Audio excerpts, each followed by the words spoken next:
بسم اللہ حامدن و مسلین و مسلمہ اما بعد۔ ادارہ مرکز روحانیات سے آپ کا بھائی محمد زکریا جمال نقشبندی آپ کی خیریت کی دعاؤں کے ساتھ آپ کی خدمت میں حاضر ہے۔ آج میں اپنے ان دوستوں سے جو عملیات کرتے ہیں ان سے گزارش عرض کروں گا کہ عملیات کرتے وقت ایک حد بندی کا انتخاب کیجیے اور اپنے لیے کچھ اصول وضع کیجیے۔ لائبریری میں پڑی ہوئی کتابیں اور واٹس ایپ گروپس کے اوپر فروخت ہوتے کچھ صفحات اور یوٹیوب پر بولے جانے والے مختلف عاملین کے مختلف دعوے اور کلمات، براہ کرم ان چیزوں سے اپنے آپ کو دور کیجیے اور سمجھیے کہ آپ مخلوق خدا کی خدمت کے لیے آئے ہیں۔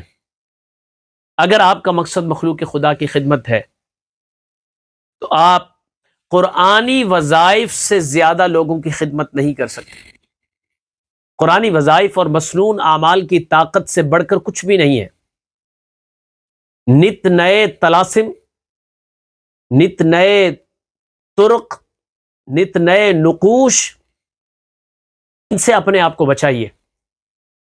میں ان کی تردید نہیں کرتا، نہ انکار کرتا ہوں، ان کی ضرورت اپنی جگہ بہرحال باقی ہے، لیکن مبتدی عاملین عملیات کرتے وقت اس قدر الجھ جاتے ہیں، ان کو یہ نہیں پتا ہوتا کہ وہ علم جفر کی طرف جا رہے ہیں، علم العادات سے کام لیتے ہیں، موکلات سے مدد ان کو حاصل ہوتی ہے، یا وہ کچھ اس قسم کے مبہم الفاظ لکھتے یا پڑھتے ہیں جن کی وجہ سے ان کے ایمان کو خطرات ہیں، ان کی صحت کو خطرات ہیں۔ وہ لوگوں کی خدمت کرتے کرتے ایسے غلط چیزوں کا انتخاب کرتے ہیں جو غلط چیزیں ان کی بعض دفعہ آخرت بھی برباد کر دیتی ہے اور ان کی دنیا بھی برباد کر دیتی ہے۔ لہٰذا ایک حد بندی کیجئے اور تصور کیجئے کہ یہ قرآن مجید ہے، دنیا کی تمام طاقتیں اس قرآنی وظیفے کے سامنے ہیچ ہیں۔ قرآنی وظیفہ، آیات مبارکہ، احادیث میں مسنون دعائیں، اللہ کی قسم ان سے زیادہ شفا یابی کا کوئی عمل آپ کو دنیا میں نہیں ملے گا، خاک چھانے۔ اگر آپ کا مقصد کچھ اور ہے، شیطانی طاقتوں کا حصول ہے، مال کمانا ہے، اس کے لیے پھر لگے رہے، اپنی آخرت برباد کریں، لوگوں کی آخرت بھی برباد کریں۔ خدا را مبہم چیزوں سے اپنے آپ کو بچا کر قرآنی وظائف کی طرف منتقل کیجیے۔